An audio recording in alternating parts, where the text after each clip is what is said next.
Hey guys, and welcome back. I'm Brittany. Spring is coming. Spring officially begins March 20th and ends June 20th. So here are some books that I would like to read this spring, and I have 5 books that I want to show you guys that I think you should read in the springtime. Nothing is better than reading outside. I absolutely love reading outside. It's one of my favorite things to do. I have to wait for all this snow to melt and then I could go outside and sit in the park, read on the grass. It's gonna be really fun. It's gonna be great. So let's get started with this video. Starting out strong. Also, this is my only fantasy book that I have on my spring TBR. Powerless by Lauren Roberts. While picking out these books, I was looking up on Google and TikTok and stuff. I came across a bunch of videos saying that Powerless is actually a good book to read in the spring. So I'm like, okay, I'll put it on my list. Especially now that I have a little bit more confidence to read this, because I have read Fourth Wing. Like, I just finished it and I posted a reading vlog, so go check that out if you guys are interested. So now I have a little bit more confidence in reading fantasy, so I thought, why not? This is probably the perfect time for me to start this series, and I'm happy to have a fantasy book on my spring TBR. I'm a little scared too.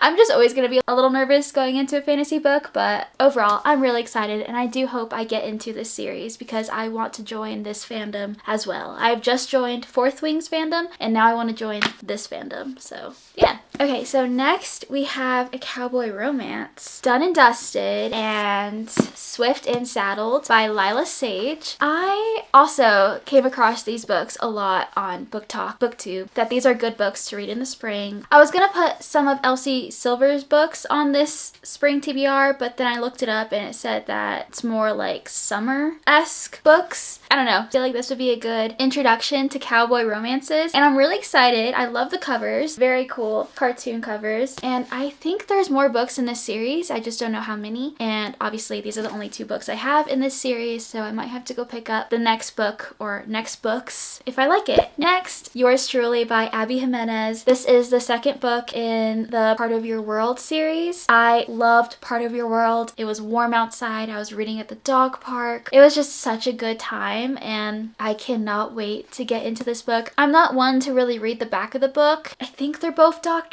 There is a dog on the cover, so say less. I'm going to enjoy this book, I think. If I read this in the springtime, and then I could read the 3rd book, which is just for the summer, I could read that in the summertime. So yeah, hopefully I can do that.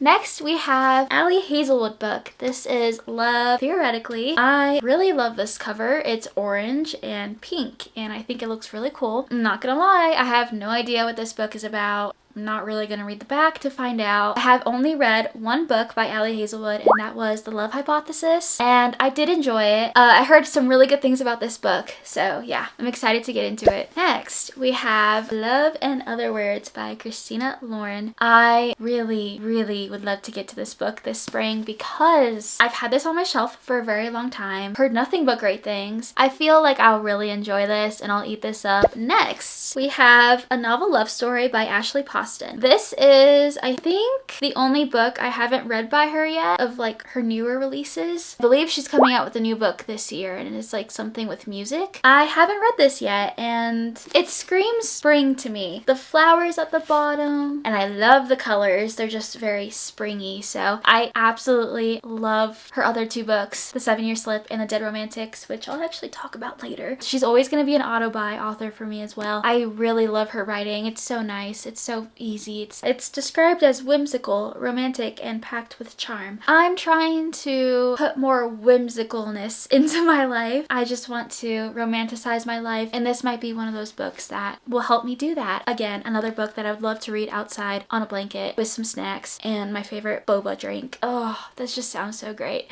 And I think this book would be perfect to read outside. Honestly, all these books. A book in general would just be nice to read outside. Any book, to be honest. I'm excited to get into this, and hopefully I do. Next, we have an Emily Henry book, People We Meet on Vacation. I have never read an Emily Henry book before, and I basically have all of them, so I need to read them. I would love to get into her books. I've seen a lot of people annotate the books. Oh, Abby Jimenez blurbed it. She said, absolutely my favorite read of the year and probably one of my favorite books of all time. Yeah, so I'm really excited to get into this. I can't wait. I'm really hoping I do. Next, we have Better Than the Movies by Lynn Painter. This book has been on my physical TBR for so long. Haley Pham raves about this book, so I'm super excited to get into it. A lot of people have rated this book 5 stars, so I think I will really enjoy this book as well. Next, we have The Midnight Library by Matt Haig. I'm so sorry if I said that wrong. So I was surprised when I looked up on Google books to read in the spring, a Goodreads article popped up, I think that's where I saw it. This was on that list. So I was shocked, and I think I also looked it up. Oh yes, I screenshotted it. So I typed in on Google, is Midnight Library set in spring? And I'll just read it to you. While The Midnight Library doesn't explicitly state the season, the story's themes of renewal and second chances, and the fact that the novel is often recommended for spring reading, suggest a springtime setting or atmosphere. It's recommended for spring reading. That's all I needed to know. So yeah, the plot seems very interesting. I like books like this where they kind of really get me thinking about my life. I'm excited. I hope I can get to this book because I think this is going to be really good, and a lot of people love this book. So okay, this is the last book that I have on my spring TBR. We have Archer's Voice by Mia Sheridan. This is a beautiful cover. It really looks like it's set in springtime. It's a small town romance, I think. Okay, here's what I know. It's about Archer, and I don't know what the girl's name is. Archer can't talk or something, but this book has been on my physical TBR for so long, and I also really think that this book is going to be really good. I think I'm gonna like it. This is part of Eternal Embers Larry Reed's collab, her special edition. Yeah, I've heard nothing but great things about this book. A lot of people have rated this book very highly as well, so I'm hoping that I do the same. The quote in the back too is just so good. It says, "And sometimes that's all it takes, one person who's willing to listen to your heart, to the sound no one else has ever tried to hear." That's so cute. So yeah, really hope that I get to this book this spring. Okay, these are the books on my spring TBR. I have 3 months to read these, so yeah, hopefully I can get to all of them. We have some really good books here, and I'm really excited. Now let's get into the 5 books that I think you guys should read this spring. These are the books that we're going to be talking about. First, we have Practice Makes Perfect by Sarah Adams. This book is on a lot of people's spring TBR / their recommendations list for good reason. First off, look at the cover. It screams spring. It really does. It looks like spring on the outside, and in the inside, it really does feel like spring as well. Basically, this book, if you don't know, it's part of the When in Rome series. These are interconnected standalones. This is the first book,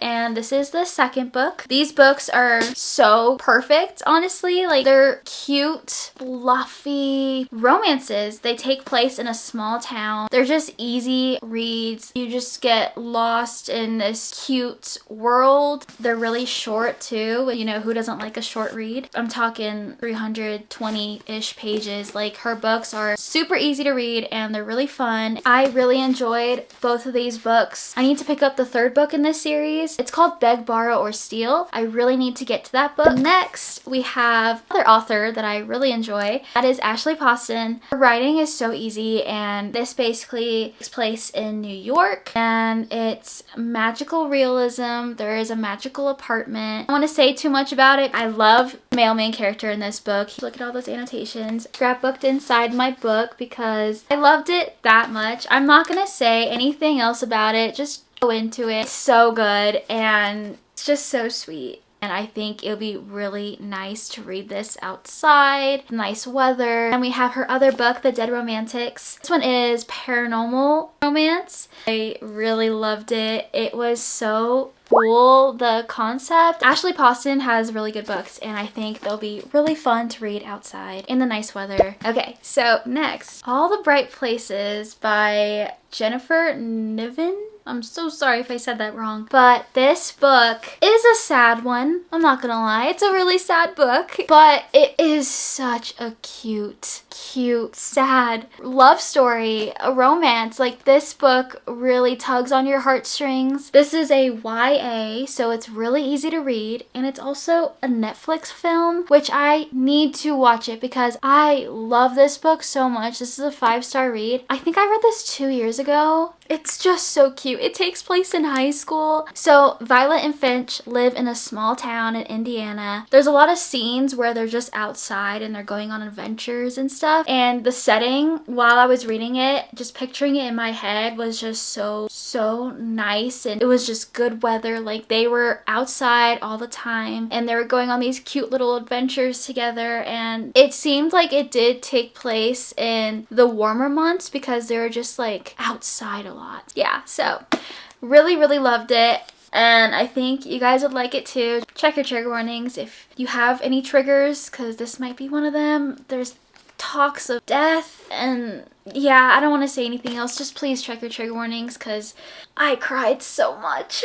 I was sobbing. This made me so sad, but also like I really loved it. So yeah. Okay, moving on. All right, the last book I have for you is Part of Your World by Abby Jimenez. We talked about this a little bit earlier. Yeah, because I want to read yours truly. This is the second book in this series. This book is a small town. It's an age gap romance. Yeah, just really good vibes, honestly. Really great writing. And it's funny. And she brings real life aspects into her books, so they seem so real. This book, I think, would be really great to read outside. I did read this during the spring, summertime. Don't know exactly which month. But I read this a lot outside. Alright guys, we're done. These are all the 5 books that I think you guys should read in the spring. Really good books. They're really good books. Hey, and that wraps up today's video. Thank you guys for watching, and if you stayed till the end, comment down below the tulip emoji just so I can see who made it this far. Thank you guys. You're awesome. I really appreciate it. Yeah, I hope that this video helped in any way. I hope you have found at least one book that you'd like to read this spring. I would love to know if you guys have any of these books on your spring TBR. Alright, so that's gonna be it. Thank you again for watching, and I'll see you guys in the next video. Have a very lovely day. Bye!